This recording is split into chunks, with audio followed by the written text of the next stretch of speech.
Louvado seja nosso Senhor Jesus Cristo. Para sempre seja louvado. Meus irmãos e irmãs, nós estamos celebrando o terceiro domingo do tempo da Quaresma.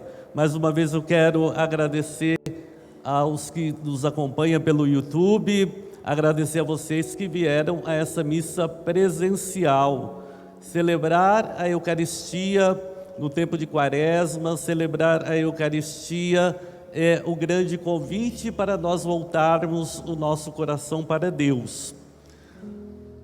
No primeiro domingo, nós fomos levados com Jesus para o deserto.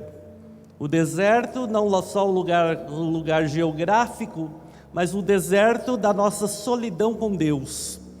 Só você e Deus nesse deserto para compreender as tentações e para poder fazer a opção pelo reino de Deus. Domingo passado nós subimos também numa montanha com Jesus, onde ele se transfigura, ele mostra toda a sua realeza ao povo.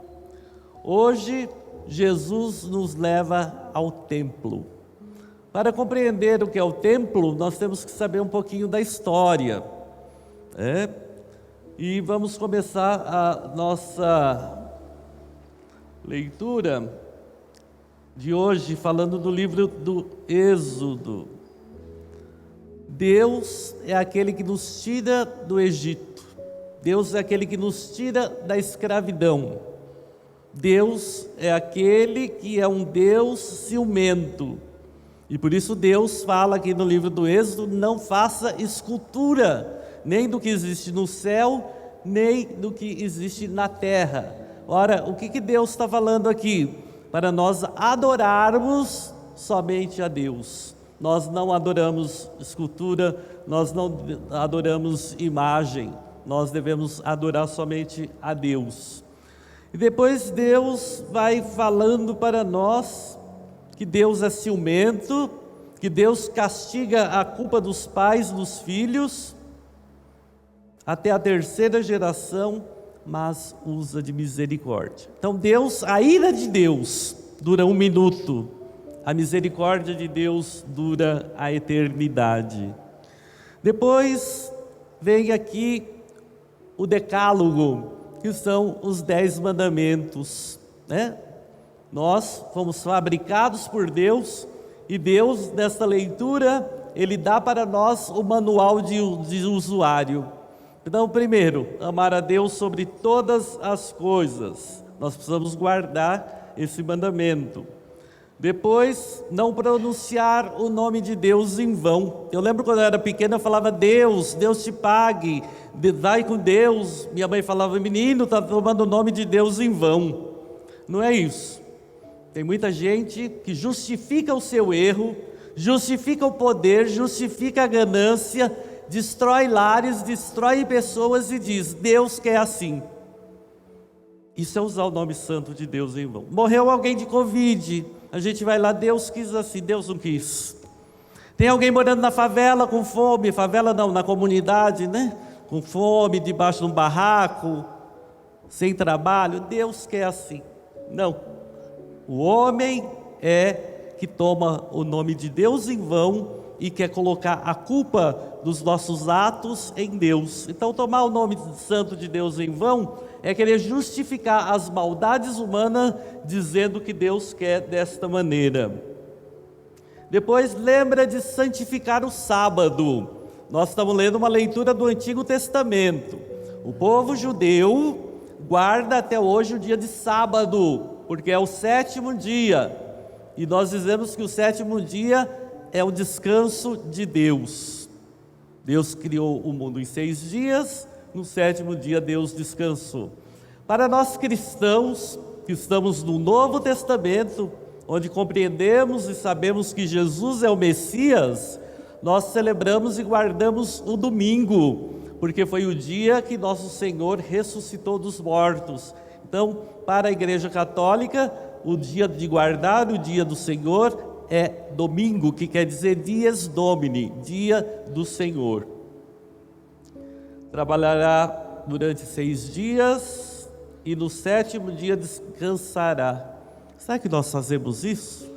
Nós vivemos num país capitalista, né? Hoje não está aberto o shopping porque nós estamos em lockdown. Mas, se tivéssemos sem pandemia e lockdown, os shoppings estariam todos abertos e cheio de gente nos shoppings, trabalhando, pessoas comprando, não guardando o dia do Senhor. Não fará trabalho algum, porque o dia do Senhor é o dia da família, o dia do Senhor é o dia de rezarmos e o dia do Senhor é o dia de descansarmos. Nem tu, nem tua filha, nem teu escravo, nem tua escrava, nem teu gado, nem o estrangeiro. O sétimo dia é o dia do descanso. Honrar pai e mãe. Eu tenho que honrar pai e mãe, eu tenho que ter medo de pai e mãe. Não. Nós não temos que ter medo de pai e mãe. Nós temos que guardar em nós e vivermos tudo aquilo que o nosso pai e nossa mãe nos ensinou de bom. Guardar pai e mãe é trazer os ensinamentos de nossos pais para a vida.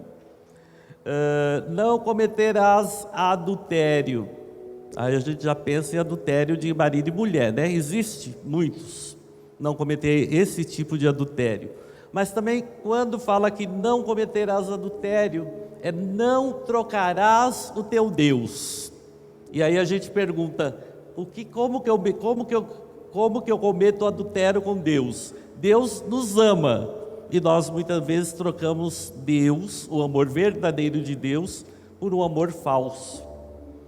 Depois, não furtarás, né? Não roubar, o que não é teu não te pertence. Uma coisa que acontece muito nas comunidades: não levantará falso testemunho contra o teu próximo, né? Muitas vezes a gente fala coisas dos outros e é falso testemunho. Depois, não cobiçará a mulher do próximo. Olhar para as pessoas com um olhar de pureza, não com um olhar de cobiça e de desejo. Depois, não querer, não ter inveja, né, do escravo, não ter inveja da escrava, nem de coisa alguma que não te pertença. Então esses são os 10 mandamentos, colocados pelo livro do Êxodo, para que nós vivamos bem e que nós cumpramos a palavra de Deus. Depois, a segunda leitura, o Salmo responsorial vem dizer: só Deus tem palavra de vida eterna. As palavras de Deus traz vida para nós, porque a lei dele é perfeita, porque o testemunho do Senhor é fiel e porque Deus não deseja a nossa morte, Deus deseja a nossa vida. Segunda leitura, a carta de São Paulo aos Coríntios. Paulo está questionando por que nós vamos à igreja. Paulo diz lá: os judeus vão à igreja porque querem sinais milagrosos. Os gregos procuram sabedoria. E nós pregamos o Cristo crucificado. Ora, tem gente que vem à igreja, desculpe, tem 7º dia hoje. Quem está de 7º dia, missa de 7º dia? Ninguém? Rezamos a missa de 7º dia. Tem gente que vai à igreja por causa da missa de 7º dia. Tem gente que vai à igreja por causa de casamento. Tem gente que vai na igreja por causa quando alguém é batizado. Tem gente que vai à igreja quando compra um carro novo, faz uma romaria até Aparecida para benzer o carro. Os judeus queriam milagre, os judeus queriam milagre, os gregos queriam sabedoria. Paulo mostra a cruz, loucura da cruz. Para todos é loucura. Como que Deus pode morrer numa cruz para trazer para nós a salvação? Isso não entrava nem na cabeça dos judeus, nem na cabeça dos gregos. Isso entra na cabeça do cristão. Nós cremos num Deus que morre na cruz, dá a sua vida para que nós tenhamos vida. Então, para nós cristãos, a morte é passageira. A morte, nem a vida nem a morte é importante. Do momento que nós nascemos até o tempo que nós morremos, é o tempo oportuno de Deus para que nós façamos a vontade dEle e vivamos como irmãos. Pois o Evangelho de hoje, a gente tem que entender o templo também, não é o templo de Salomão ali no Brás não, tá? É o templo de Jerusalém, e tanto é que o povo judeu até hoje, de tão sagrado que é o templo, vocês já viram lá o Muro das Lamentações?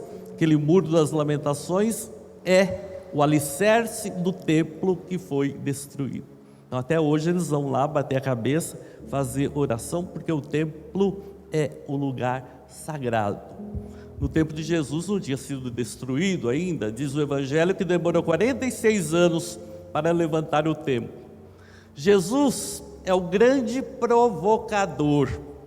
Jesus, ele mora lá em Nazaré, como se fosse a Coab 2, da periferia, e quando ele quer encrenca, ele pega um ônibus e vai lá para o Planalto. E o Planalto para Jesus era Jerusalém. Quando ele queria provocar as autoridades, quando ele queria denunciar as injustiças, ele ia a Jerusalém. Então tem várias viagens de Jesus a Jerusalém, até o dia que matam ele numa cruz. Jesus entra no templo. Eu acho que é pouquíssimo momento que nós vemos Jesus furioso.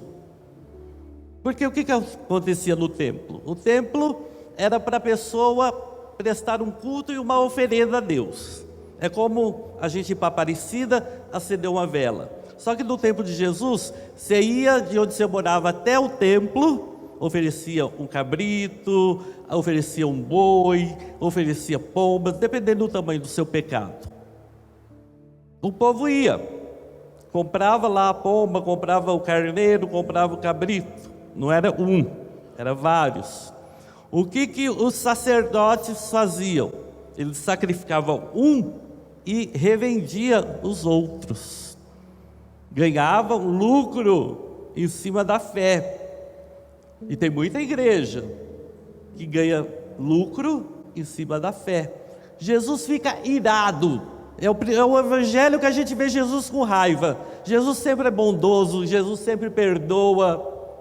Mas Jesus faz um chicote, derruba a mesa dos cambistas, solta os bois, solta os pombos e diz para os sacerdotes: não façam da casa do meu pai um lugar de comércio. Os sacerdotes ficaram furiosos com Jesus e perguntam a ele: quem te deu autoridade? Com que autoridade você muda o nosso costume de ganhar dinheiro de graça? E Jesus diz: o zelo pela casa do meu pai me consome. E eles falam para Jesus, e Jesus fala para eles: destruam esse templo e eu o reerguerei em 3 dias. Ele fala: esse cara está louco. Esse cara, nós demoramos 46 anos para erguer o templo, e ele agora manda destruir, que ele vai erguer em 3 dias. Só que Jesus estava falando do templo, o corpo dele. O templo é o corpo de Jesus que foi destruído. Desceu à mansão dos mortos, ficou lá 3 dias e ressuscitou no 3º dia. É desse templo que Jesus está falando. Então a grande pergunta para nós hoje, para você que está em casa: por que você vai à igreja? Que tipo de religião você quer? Uma religião onde você compra as coisas? Uma religião onde você vem buscar milagre? Uma religião que tem o show da fé para te animar? Que tipo de religião? Que tipo de Deus nós buscamos? Nós buscamos um Deus que cura a pandemia? Não existe esse Deus. Nós esperamos um Deus que venha à terra de novo e resolva todos os nossos problemas? Não. Deus está no meio de nós e Deus nos capacita na nossa fragilidade, na nossa fraqueza, para ser no mundo sinal de Deus. Então, até as nossas pastorais, que está aí meio fechada ainda por causa do Covid, e piorou o Covid, nós estamos em fase vermelha, lockdown, até dia 19 de março. Mas as nossas pastorais, que tipo de Deus nós buscamos? Que tipo de religião nós buscamos? As catequistas, que tipo de Deus vocês anunciam às crianças, aos jovens, aos adultos? O batismo, qual a importância que essa equipe tem para a igreja? Que Deus nós mostramos na comunidade? E que Deus, vocês, povo, nós, povo, queremos? Se eu quero um Deus pronto-socorro, eu fico lá no meu prédio, da Coab, eu fico lá na minha vidinha, a hora que dá uma dor de barriga eu ligo para a igreja. Tem missa? Dá para mandar um padre aqui que tem espírito na minha casa? Então nós queremos um Deus que faz milagre. Nós não queremos um Deus que nos compromete. E a religião católica, o Deus da religião católica, compromete tua vida. E a gente, quando se compromete pela vida do outro, nós temos que amar, nós temos que cuidar, nós temos que levar esperança. É isso que Jesus vem dizer. Não é o templo, né? O templo físico é o lugar sagrado onde nós prestamos o culto. Mas o lugar mais sagrado é o coração do teu irmão. Tem gente que vem aqui, ajoelha nos pés de São José, nós estamos no mês de São José, vem aqui, ajoelha ali nos pés dele, para adorar, para venerar a imagem. Tranquilo, ninguém está adorando a imagem, está venerando. Só que eu saio da igreja, vejo o irmão caído ali com overdose, vejo o irmão com fome. Será que eu tenho coragem de me ajoelhar ao pé daquele irmão? Para dar a mão, para levantar, para tirar ele da droga, para tirar ele da fome, para tirar ele do vício? Não é fácil, né? Eu me ajoelhar no pé, a imagem não cheira, não fede, não preciso me comprometer com a imagem, mas eu tenho que me comprometer com o irmão. Se eu não me comprometo com o irmão, se eu não me comprometo com a justiça, com a paz, eu não pertenço a Deus. Nós pertencemos a qualquer coisa. Nós vamos à igreja porque não temos o que fazer, mas a igreja te compromete. E aí tem os mimimi. Está cheio de mimimi. Ai, o padre gosta mais desse grupo do que daquele. Ai, eu sou coordenador da catequese. Ai, eu sou do batismo. Ai, você não é nada. Nem o padre é nada dentro de uma comunidade. Nós fazemos uma caminhada juntos. Agora, se eu não amo, se eu não respeito o outro que é diferente, aqui dentro da igreja, como é que eu vou respeitar o outro que é diferente da porta para fora? E é isso que a campanha da fraternidade nos chama, atenção, sermos acolhedores. Ontem eu discutia com os jovens sobre a campanha da fraternidade, que tem um monte de gente que é contra, porque foi feito com todas as igrejas cristãs. E aí falou, padre, mas eles pensam diferente de nós. Eu falei, a campanha é para provocar, e quando a campanha é ecumênica, ela vem provocar.